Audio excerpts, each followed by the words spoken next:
location is currently situated in 50 Awolowo Road here in Lagos, the capital, the startup capital of Africa. And we're excited about the work that we're able to do together with all the actors and players in the ecosystem. This happens to be the 116th episode of Techbiz, and I find that quite exhilarating.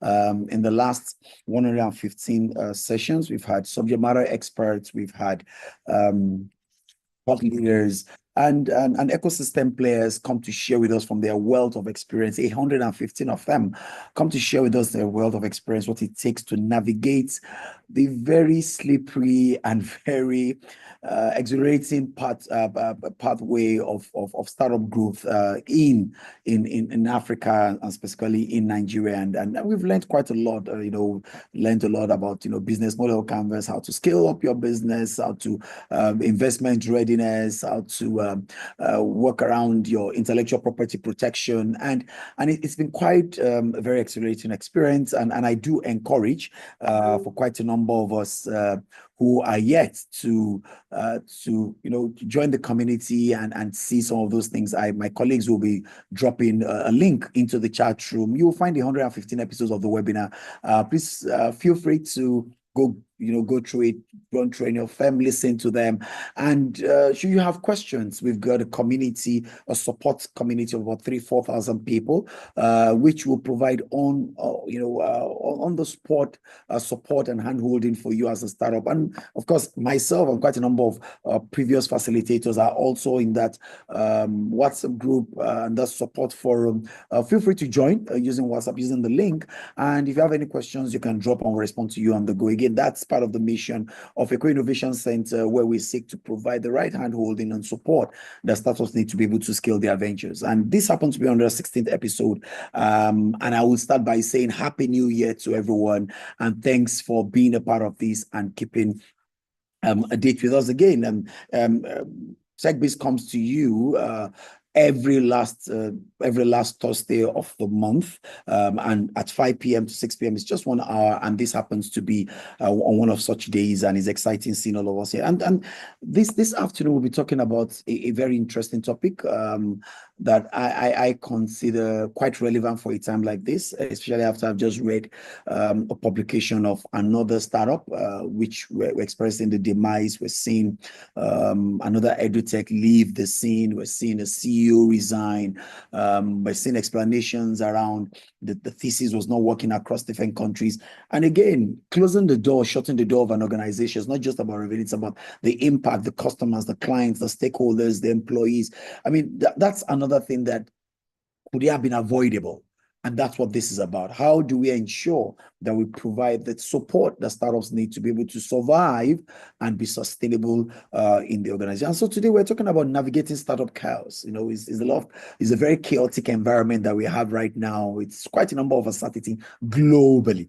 And I do think that it's worth discussing at a time like this. And it's about navigating startup chaos, building a culture that thrives in uncertainty. Because again, when the team was looking at this, we understand the fact that with culture, it's easy to build the resilience that organizations need to be able to scale, the organization need to be able to get to where they need to. And that's what we're talking about today briefly. And we have one of the top minds, one of the brilliant minds that will be taking us through. And when we talk about the dynamic and unpredictable landscape that we have today, like I'd explained, you'll find that startup face a myriad of challenges as startups, trying to get things off the table. You're dealing with pressure of cost, you're dealing with regulatory issues, you're dealing with infrastructure problems, you're dealing with issues around talent, okay? And so it's with a myriad of that we think that organizations who are able to build a culture of resilience, who are able to build a culture of adaptability, that is able to build a culture that can navigate these headwinds,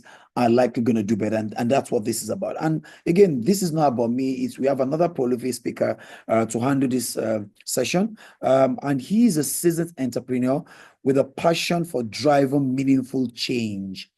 Over the years, he has guided ambitious professionals crafted impactful strategies and collaborated on ventures that created lasting impact. And again, we're quite deliberate most times with people who have got legacy, people who have got a story to tell are the ones that we bring on board to share with us, how do we navigate this? And he has been a founder himself, and we always are deliberate to ensure that people who have founded organizations, who feel the pinch where we do, who have been at the front lines, have been at the trenches, they're the ones we want to come speak to us. How do we navigate such a time as this? And as the founder of Distinct.ai, he's led efforts to transform recruitment through the innovative use of artificial intelligence. His approach is straightforward, delivering actionable insights, practical strategies, and steadfast support to help individuals and organizations elevate their performance.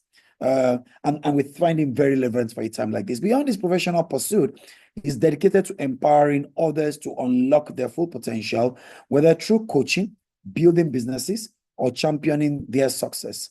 When he's not strategizing, when he's not brainstorming, when he's not innovating, you'll find him exploring creative outlets, staying active in the gym, playing sports, or enjoying life's simple moments that spark his inspiration.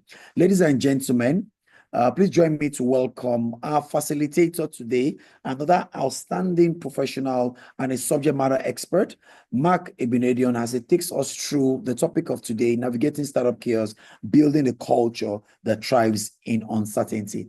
Mark, you're welcome, and thanks for opting to share with us your wealth of experience today. Welcome. Thank you. Thank you so much, Victor. I appreciate the intro. Thank you. I appreciate the intro. Appreciate it. Thank you so much. How's it going? How are you good? You good today? Yeah, we're good. I think quite a number of people are excited to learn from your wealth of experience. I was just, like I said, reading about the story of one of the edutech who's had to take a bow out again. And when you see the demise of startup, it grieves me every time you see another startup leaves the scene. It worries investors, it worries stakeholders, and we ask ourselves, when are we going to be able to grow a very matured ecosystem like we have in Silicon Valley? And that's why what Techbiz does is, how do we help share knowledge and provide that support structure? And I'm very privileged and excited that you also play in edutech, using future technologies like AI to do this in very exciting way. It's exciting to have you on the platform. Thank you, Mark, and you do have the floor right now. Yeah, thank you so much. Thank you so much. Yeah, I mean, that's where I wanted to come in and discuss this topic. Hope you guys can hear me clearly. I think it's a really interesting topic. Yes, I've had some amazing experiences with culture. I've also had some terrible experiences with culture. So I can really speak on it from both a good and a bad point. So I don't know if we can push my presentation up. Well, let's do, Tim. Can we share? Great. Yeah. Okay, cool. Lovely. So yeah, building in an uncertain environment. A bit about me. Yes, I'm an entrepreneur. I've been one for the last 10 years. I'm also a coach. I coach people on a number of different topics. You can follow me on LinkedIn or social media afterwards, find it out. I'm a sales guru. I've been in sales most of my life, over 20 years now, selling to some of the biggest companies in the world. As Victor said, yes, I'm also a fitness enthusiast. I love the gym. I love staying fit. I love looking good. It helps me feel good, and feeling good obviously impacts everything you do. So yeah.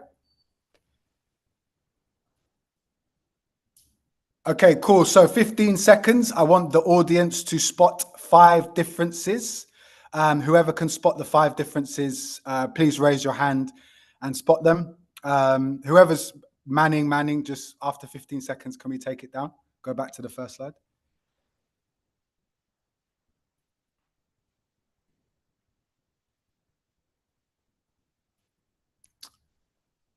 I think we're good. I think it's even been longer than 15 seconds. Yeah, Antonio, just unmute anybody who's been able to spot the difference. You can unmute them so they can have the floor.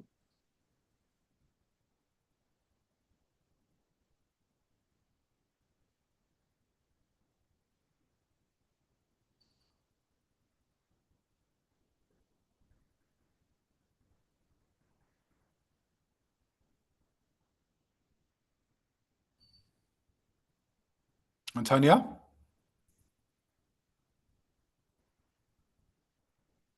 So we don't have any hands raised. If you'd like to answer the question, kindly raise your hands, please. Thank you. Yeah, I like my sessions to be interactive. I like people to get involved. I'm not here to dictate to you guys. I want this to be an interactive session so we can feed off each other. Okay, we have a hand from Shegs. My bestie's name is actually Shegun. So I don't know if your name is Shegs. Shegun? Shege? Sure.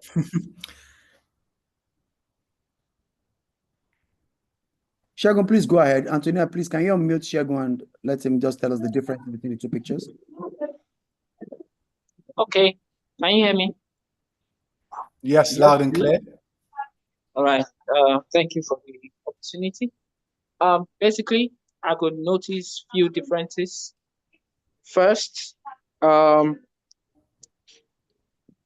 okay, there is like a sunflower difference on each of the pictures. One has like a sunflower on the air, the other doesn't. That's one. Then at the mid chest, there is like a yellow you see like a yellow spot, kind of like a spot in between, but the other doesn't have it. The picture has been taken away. Yeah, so you're meant to spot it without the picture there. Oh, I didn't list it out. I just noted them out. Okay, so you said the sunflower. What was the second one? Then there is like in the chest, a yellow Yeah, like a that's yellow, two. Well yes. done, that's two. Yes. Then oh my god, I didn't note them down, sorry. I just spotted them on the pictures, and the moment the picture is taken away, I'm unable to place my hand on them. Sorry. So that's fine. two. Yeah.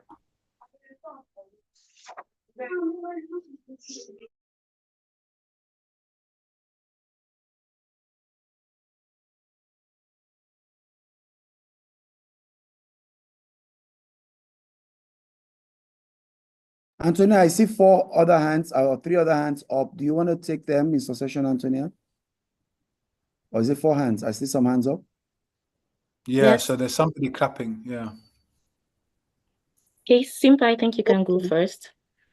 Okay, so good evening, everyone. Thank you for this session. I can only notice three differences. Two have been mentioned. The first, the sunflower, and then the Yep. other, the chest. And from the two designs, one eye is open, the other is closed.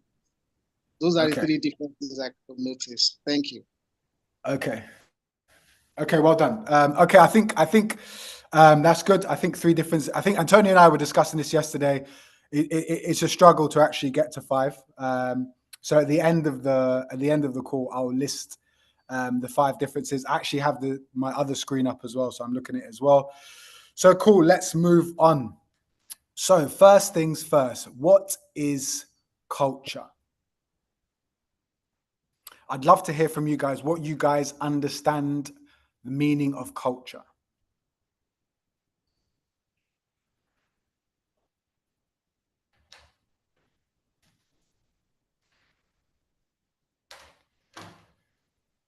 I can't see. Anybody? Again, if we can just use the reaction button, raise your hand so we can easily identify you. Thank you.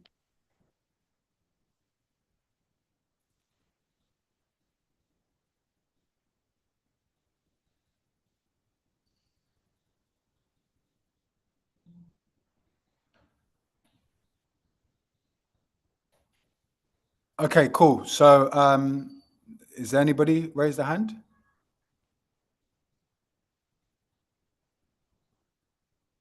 Okay, we've got Ademola and Shegs. So I think Shegs went in the first round. So if we can have Ademola.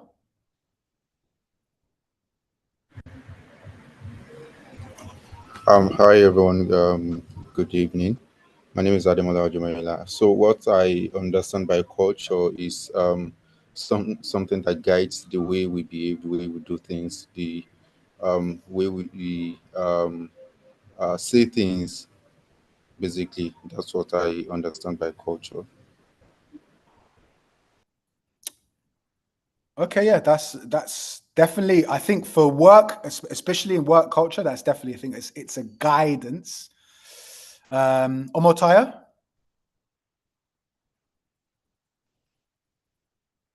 Yes, good afternoon, everyone. When we say culture, culture simply means ideas, customs, and social behavior of a particular people or society. How they behave, their customs, their Yeah, beliefs. yeah. My understanding of the word culture. Thank you. You've hit the nail right on the head. So I'll give you the dictionary definition of culture. So it's a concept that encompasses the social behavior, institutions, and norms found in human societies, as well as the knowledge, beliefs, arts, laws, customs, capabilities, and attitudes of these groups. So that's the key thing. So for me, especially, let's move it towards work culture. Work culture is the attitude of people within the work environment, like the attitude of everyone, the behaviors, how everybody behaves, how they act, what they're open to, exposure, stuff like that. Okay. Secondly, what is a startup? This should be easy for everybody.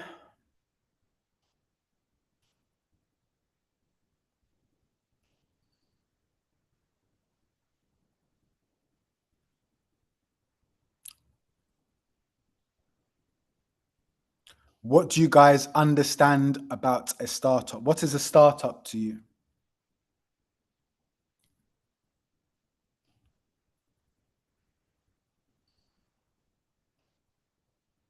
Nobody? Okay, Shegs. Shegs seems to be the only person engaged with us today. Okay. Nice one, Um, Sheg.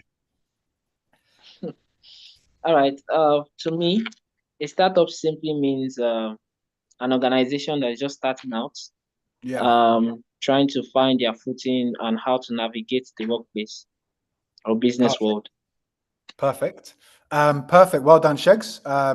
We've got another iPhone, I think. I don't know who that was, but I think they've gone now. Okay, so the dictionary definition of a startup is a newly formed business with a particular momentum behind it based on perceived demand for its product or service.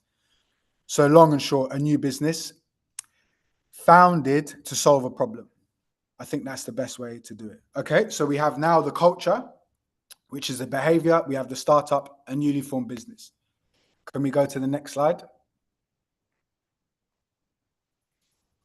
Okay, so then let's merge them together. We talk about startups, we talk about chaos, we talk about everything's moving quite fast, unpredictable. Look at what I've written here. Uncertainty is the norm, not the exception. So in a startup environment, uncertainty is something every entrepreneur, everybody working in a startup environment has to navigate.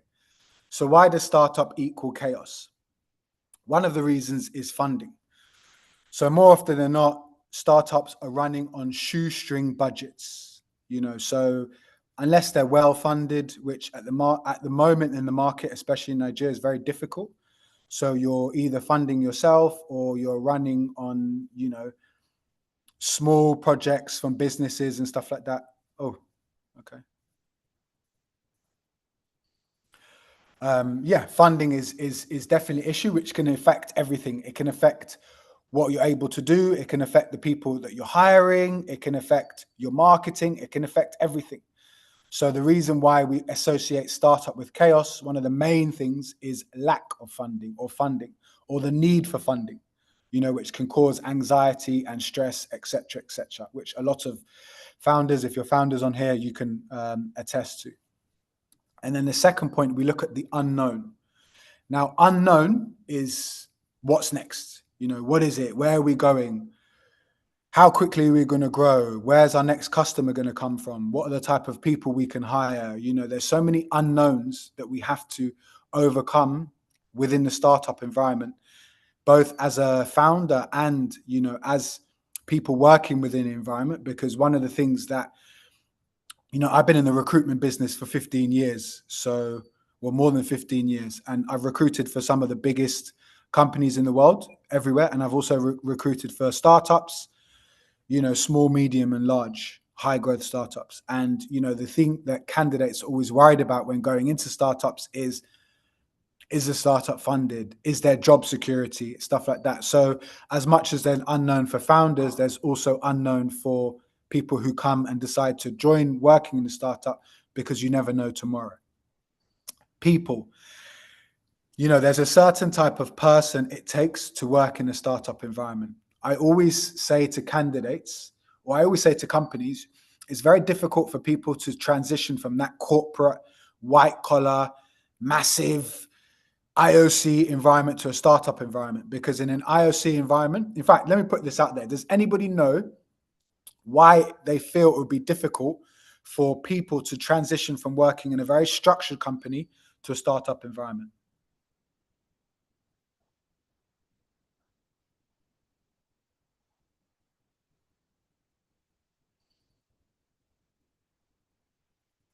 Anybody?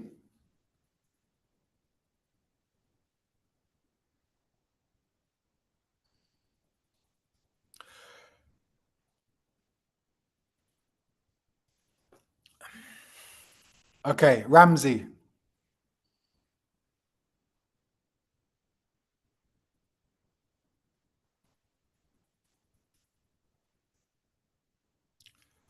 Hi, yeah, okay, perfect. Okay. Go on. So basically, I think it is still down to the culture, because when you work in a structured environment, there are certain rules that you must abide by, that you must live by. But things are a little relaxed in structured environments. In a new startup that is just trying to find feet on the ground, baby steps.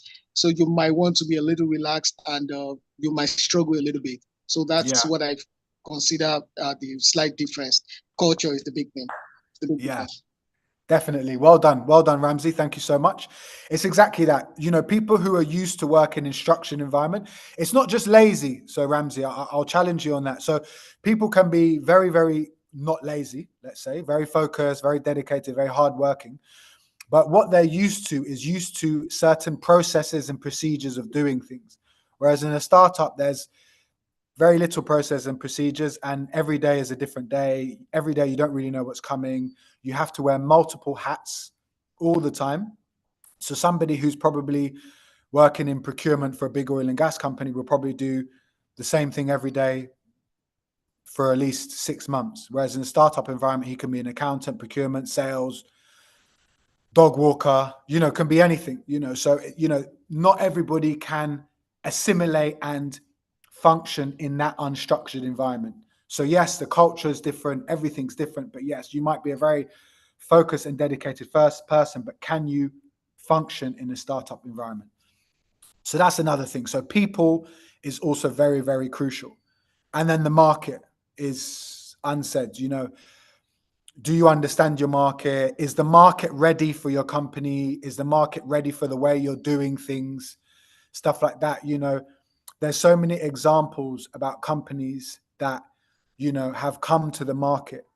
You know, we're going to look at some further slides and look at how some certain companies transitioned and pivoted and stuff like that. So there's, you know, coming into the market, the type of market you go into, how you approach the market is so crucial. So when we think about startup, we associate it with chaos because of some of these things here. So remember, and again, uncertainty is the norm, not the exception. Next slide, please.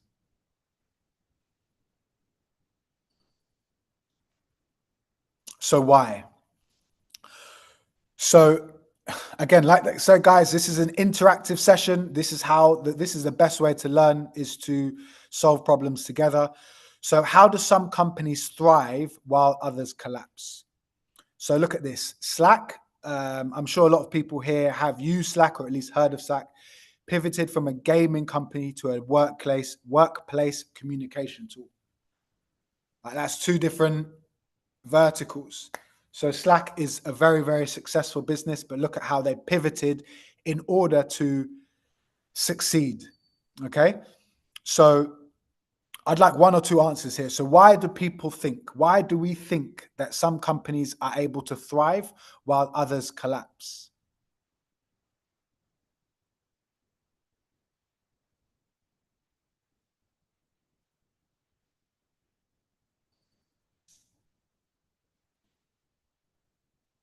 Perfect. Tayo, you have the floor. Yes, yes, thank you. I think the most important thing is to thrive in the market. There's need for you to have an understanding of the market, because when you lack understanding of the market that you are going into for business, it becomes very difficult for you to thrive in. Another one is when you do not have enough funding to push some of your products or some of your ideas in maybe an existing market or maybe a new market. So lack of understanding of the market is one.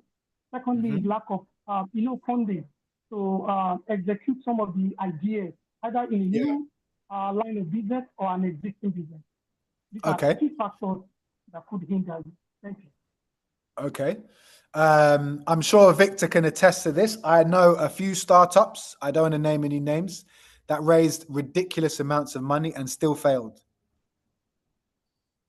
Why do we think that is? Several of them. So I don't even want to name them because there's no need, but they raised crazy amounts of money and they failed. Money that they should have been able to run for 10 years. Shegs.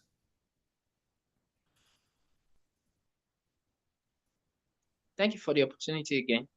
I think one of the major issues from my own hand is many companies set out without actually knowing the problem they want to solve. I think knowing the problem you want to solve is key. Then also the right skill set is also very key in setting up any organization to run effectively and properly, where you need manpower, where you need maybe today that we have AI and the right tools for management and all of that to run your operations and processes. I think those are also very key. So I think funding might not necessarily be the major problem in a lot of cases, because I see that when you solve problems, money simply comes to you. When you have something of value, people tend to pay for value. So I think why some organization will fail, most importantly, might be leadership, the right skill sets, and also not knowing the exact problem you want to solve or what the market actually needs for you to solve. That's from my hand. Yeah. Okay. Ramsey. I think Tayo, you had your hand up as well, but you took it down. But Ramsey, go on. Okay, all right. To add to what the last speaker just said, I think it's down to purpose from the start. Too many people go into businesses without a precise purpose. Many do that because of bandwagon. And when you do that, when you go into particular business or you start up a company because your friends are doing the same, you jump onto something because it is trending, or you think that that is where the money is, the funding you receive can even be a liability because you will not know how to spend it. And the reason behind that is because you're just going to be shooting in different directions, looking for, because you do not exactly have an idea of what you're doing. You're just floating out there. So a clear purpose from the start is going to help. And even when there are distractions, fixing your eyes on that purpose will help you to stand strong and not fall by the wayside. So I think purpose is the key thing why so many people fall by the way, even with so much funding. Perfect. Ramsey, I think you should take over the session. Looks like you're hitting the G spots today.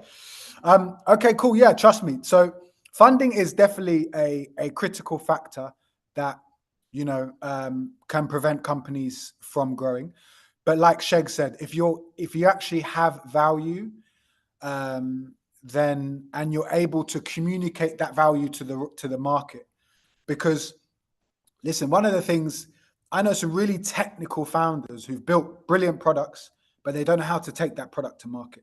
So they've got a brilliant product. It's a great fit for the market, but they're calling me and saying, Mark, I don't even know how to acquire customers. Do you understand? Because they lack that ability to go and sell, right? So in that period, they need to be matched probably with maybe like a sales founder or a strong salesperson who can help them take the product to market. Ramsey mentioned purpose.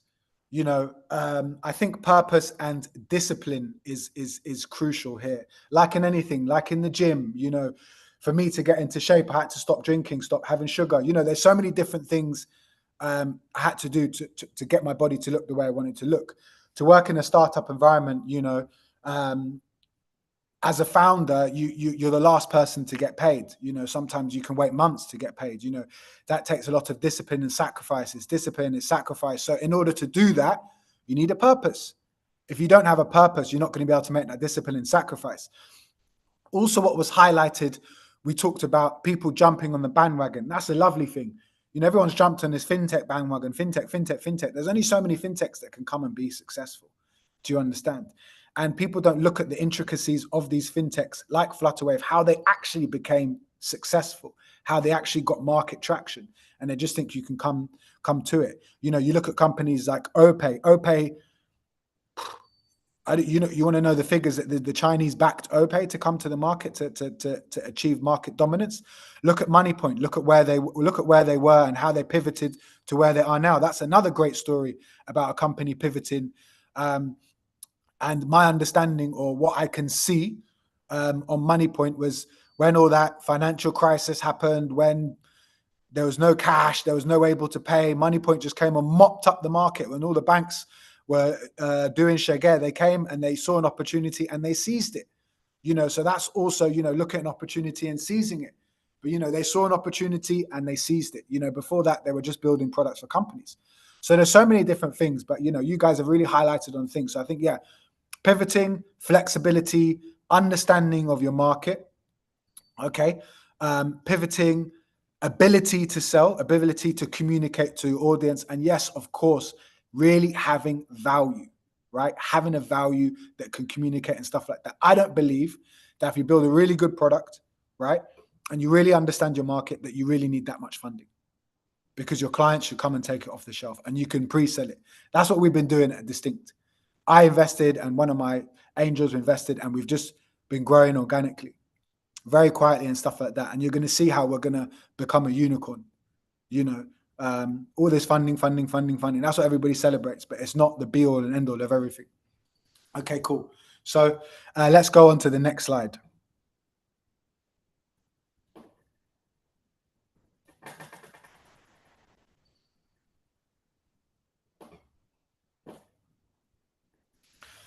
Okay, cool. So let's deep dive. So the power of strong culture. Now, I'll tell you my own story. So when I was running my former startup that exited Productive People, in our best year, we had a brilliant culture, right? And the way I ran it, I communicated culture from the top. So I said, okay, guys, this is how I want the culture to be. But then the team implemented it. And I gained their respect. So I led by example, and they respected me because I was their boss. I worked hard. I taught them. I led them. I taught them everything they needed to know. And I created an environment that allowed them to succeed. And they were very successful. And we had our best years financially under that culture. So I have seen it. And I've also had cultures where I've had the wrong type of culture environment and stuff like that. And I've seen how that can crash and destroy your business. So I've seen it from both ends of the stick. Okay. So let's look at the power of a strong culture.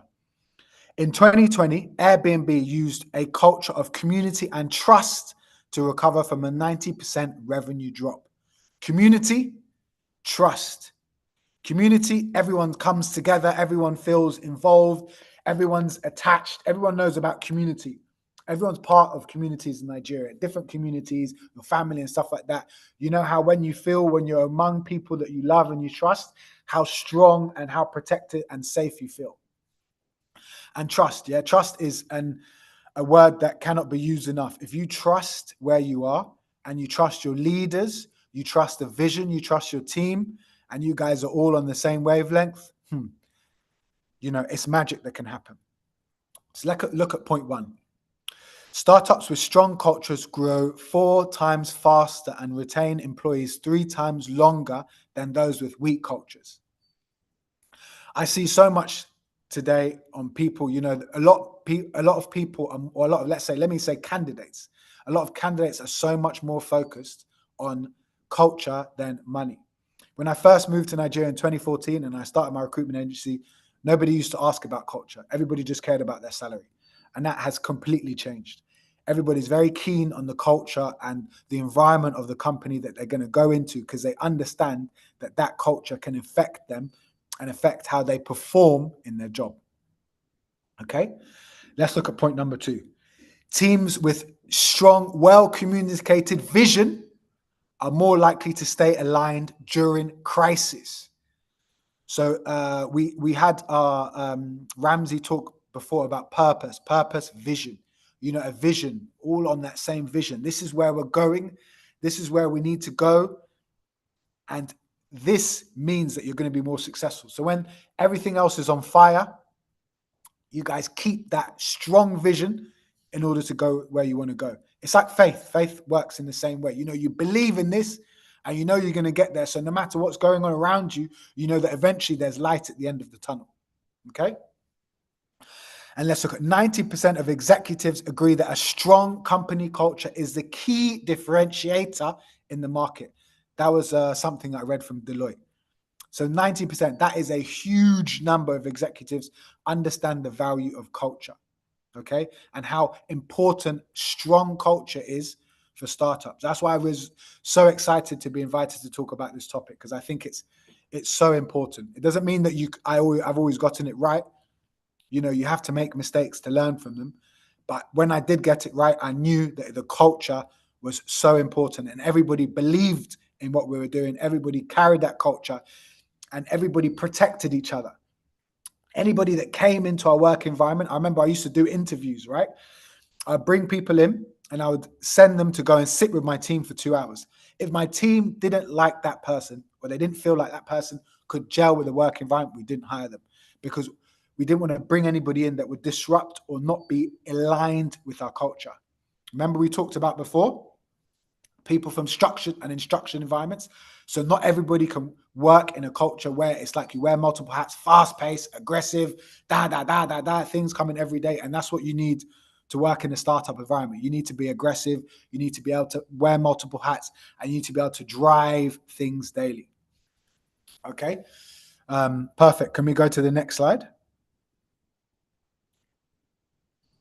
So we're going to look at some of the key elements of a strong culture. And I'm going to put this out for anybody else to also talk about things that they think can also add to that. So adaptability, that's the ability to change or adapt to any environment or change to different situations, right? So if you look at the thing earlier when we talked about Slack pivoting from a gaming tool to a workplace communication tool, yeah? Everybody in that environment would have had to be adaptable in order to change with the new direction of where Slack was going. So probably those who weren't adaptable probably got lost on the way, but those who were adapted, maybe they joined the company because they wanted to be part of a gaming company that adapted, and then look at where Slack is now. Ownership. Wow. Ownership is something that in everything, you know, taking ownership of your role, taking ownership of your function, taking ownership of who you are, your value to the team, what you need to bring to the table, owning your decisions, owning everything that's going on. Ownership is key. Everybody needs to have that ownership mentality. Everybody who comes on board, everybody that you hire must have that ownership mentality. They must take ownership of everything that they do. Vision, it goes without saying. I think vision is self-explanatory. If there's no vision, all of these things are not going to work. If there's no vision, people are not going to really know where the company is going. People will start slacking. People will be lazy. People will just do anyhow. And trust me, I've seen that. Without that vision, and that vision has to come from the top, but everybody in the team must be there to drive that vision every day. So those of you who want to work in startups or potentially want to get startup jobs and your CEO gives a vision, you also have to drive that vision every day. If you believe in it, you should also be attestable to that vision. You know, you should be there every day, and every new people who join that company, they should also be aware of that vision. So even the team members, everybody has to carry that vision. Accountability. Accountability is, okay, if you make a mistake, own up to it. Okay, be accountable for your mistakes. Don't be afraid to make mistakes. I always prefer to people, if you're going to make a mistake, own up to it. Take accountability. I'll give you an example. I was working at this IT recruitment company in London.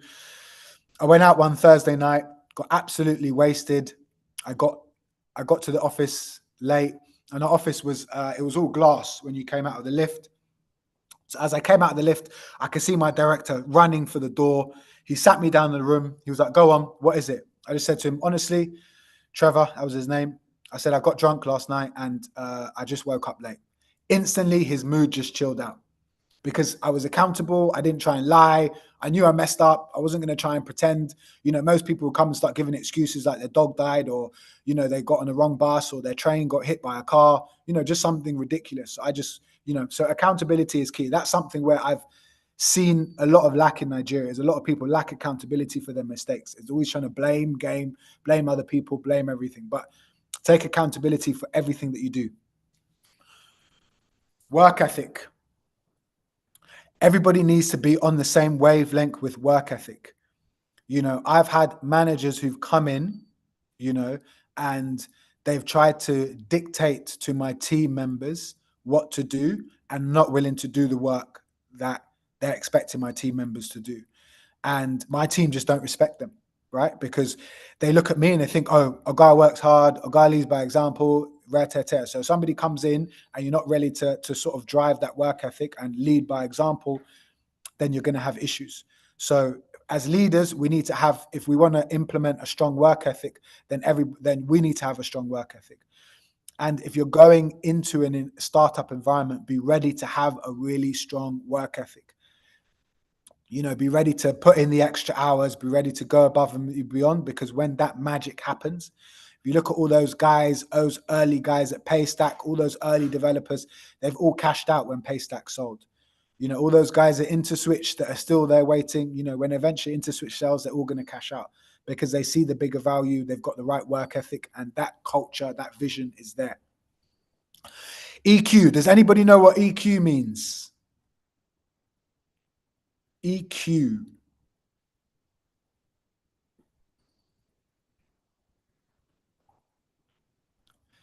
Shege. Emotional quotient. Pardon, sorry? Emotional quotient. Yeah, emotional intelligence. So why is it so important?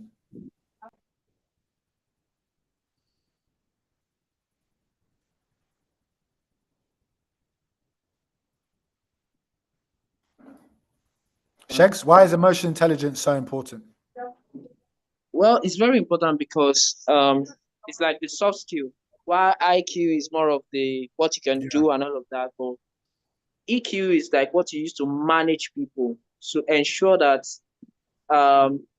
as much as we work, we understand that we are humans. Like it's our managing tool to be able to feel compassion and emotion. So yes, I guess that's the job of EQ. Yeah, as leaders, we need to be emotionally intelligent. We need to have compassion. But as well, I always say to my guys, when you're coming to the office, you leave your baggage at the door. Don't bring your baggage to the work environment, because your working environment, people feed off your energy and stuff like that. So emotional intelligence is understanding when to leave the emotions, understanding when to use emotions. So I had painted on my former office wall, higher character, train skill, because character is key. So you can have the most skilled people in the world. If they've got a bad character, nobody's going to work with them. Nobody wants to work with them. People don't even want to approach them. Nobody wants to lead them. They make bad managers. They make bad leaders. Nobody wants somebody who doesn't understand their emotions. It's the same with anything. Females always complain about men, lack of emotion. Everybody wants that emotional intelligence. Everybody wants to understand when, how, and when to implement. So that's emotional intelligence. Okay, cool. Let's go to the next slide. Hold on, before we move on, does anybody have anything else to add? Does anybody have any other key points they think are crucial when looking at having a strong work culture?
Hi, can you guys hear me?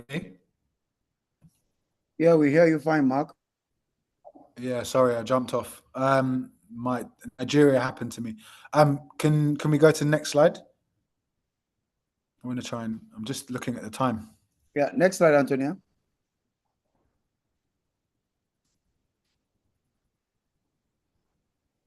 Okay, so I'll run through this. So how to build a great culture. So define the why, vision, purpose, everything. So why are we doing this? Why have we founded this company? What problem are we solving? What value are we bringing to the table? Hire the right people. That's so important. You can really be burnt if you hire the wrong people or hire people who are not ready to do what it takes to grow a startup. So it's so crucial. Communicate regularly. So in any relationship, communication is so important. So you need to communicate effectively with your team.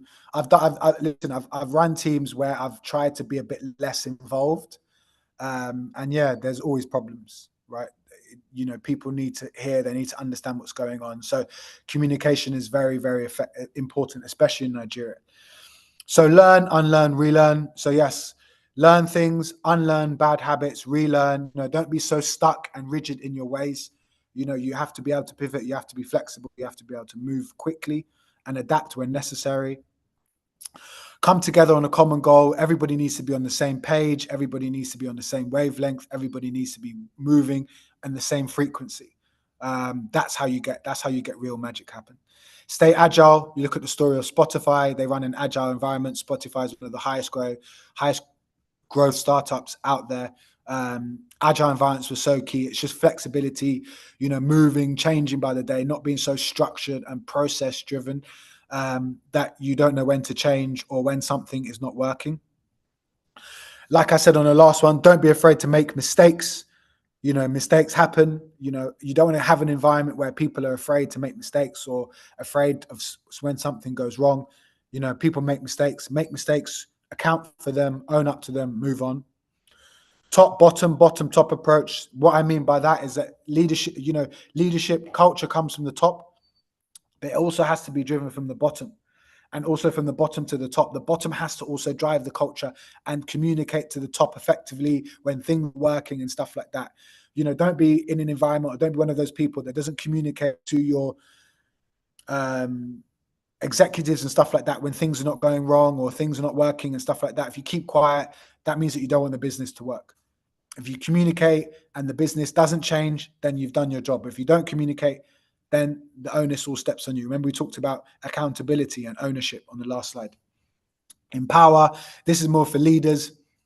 Empower your team to basically make decisions on their own. I don't like to micromanage. I don't like to work with people who need lots of micromanagement. So I like people who like to do their own things, proactive and stuff like that. So empower. Recognize and reward. That's so crucial. You know, I've seen the value in that when I've had team members who feel recognized, they feel heard, they feel rewarded for, you know, what they do. You know, the thing is you want to reward people for results, and ultimately it's results that pay the bills.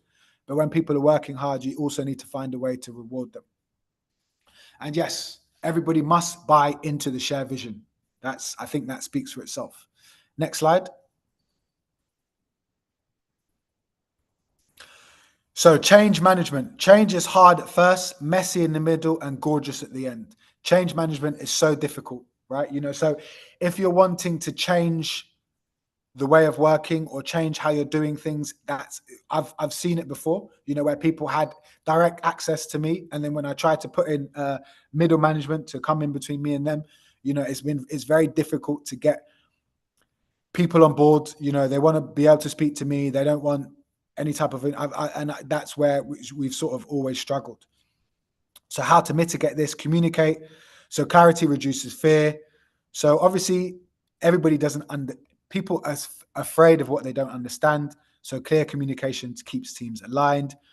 Transparency, of course, in like any relationship, transparency implements trust. Causes trust.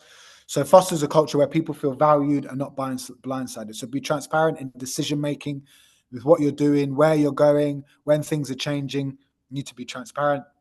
And of course, flexible. because that enables adaptation and innovation, right? So you need to empower your team to experiment, iterate, and adjust.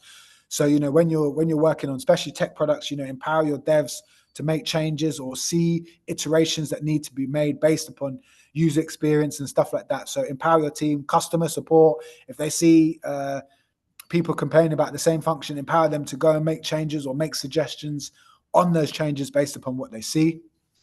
Next slide.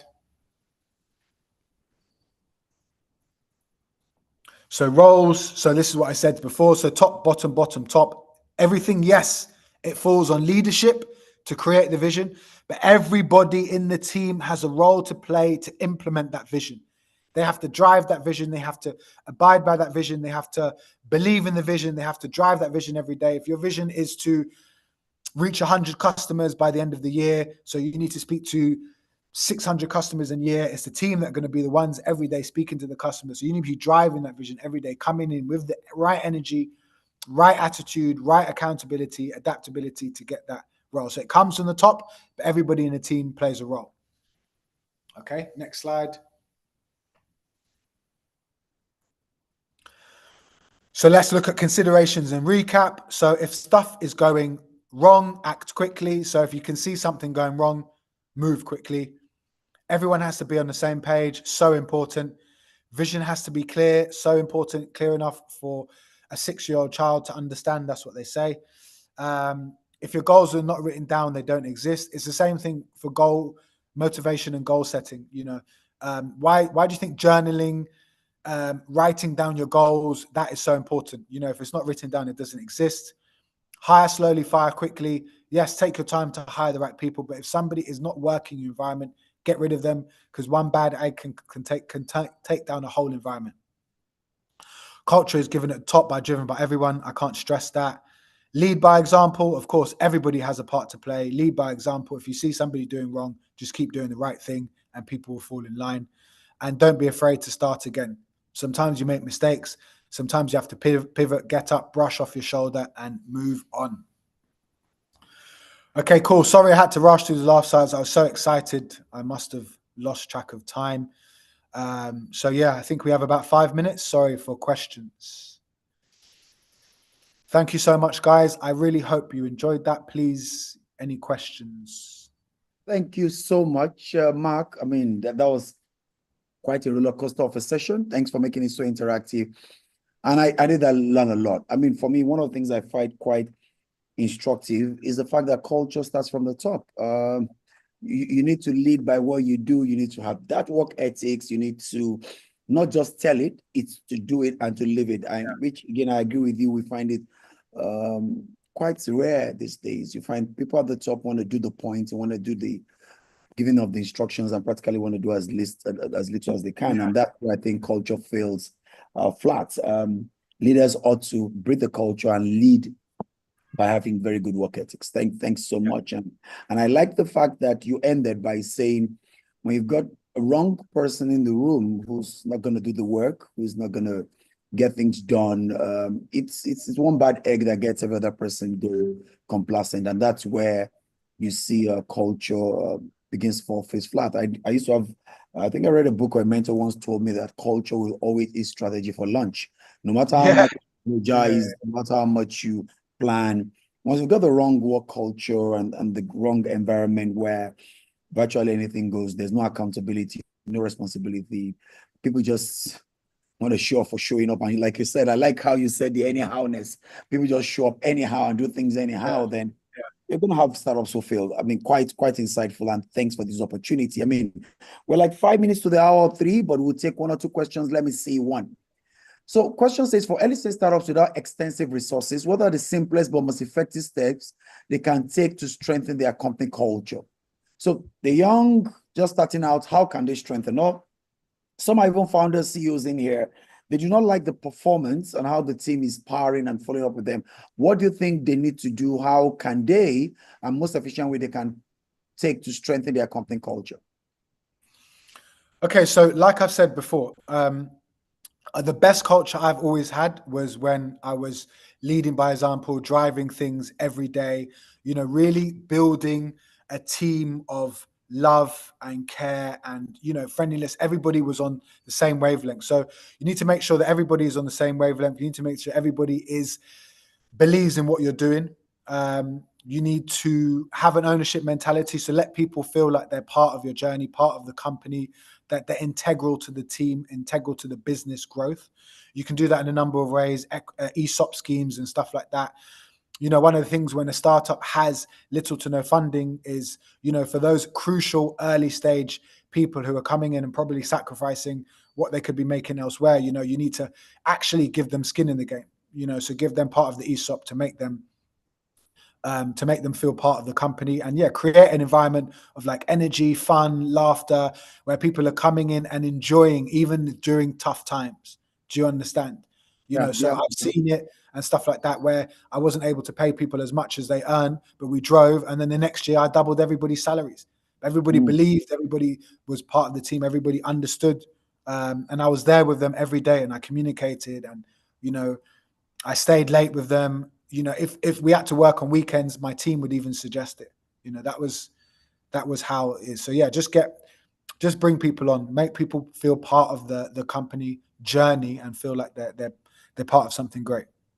Thank you, and again, we can't thank you enough for sharing not only from what you know, but again from experience. I think personal stories always resonate more with people. How you do it, how you sacrifice, because I do know so many team leaders, managers who are struggling to identify and create a culture for their teams, defining the you know the rules of engagement, and I think this will have helped. And finally, it's about understanding what the culture is, being very clear about it, and being able to communicate it so that there's no ambiguity.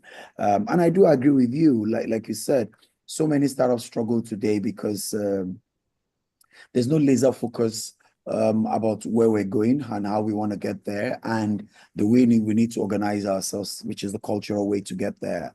And I think we get more of that, we will be able to scale a bit more. I was working around my thesis at the time, and I was at the point where in that part of thesis, I need to compare the ability of startups to scale in sub-Saharan Africa and what it was to scale in other climes, and why were the percentages so abysmal. And one major thing we saw in there was this culture, the culture of accountability and all that. Despite the fact that you give similar fundings across different climes, one scales better than the other. While people come around and say, "Oh, there's government institutional issues, blah blah," there's no money and all that, you find out that finally it's about the way we do things, the excellence, and I think that's an integral part that African startups can learn to be able to get to where they're going to get to. Mark, it's been a phenomenal evening, and I want Thank to you so much. Thank you, guys. big thank you for being a part of this. For those of us who joined late or those who are just joining, just to let you know, this is the 116th Techbiz webinar we've had with 116 amazing persons on the platform sharing from their wealth of experience, subject matter experts like Mark has done today.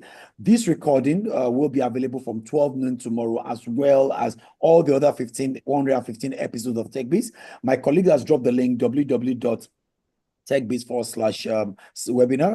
Eko Innovation /webinar thereabout. They've dropped it in the link. You will see all the recordings in there, including this one.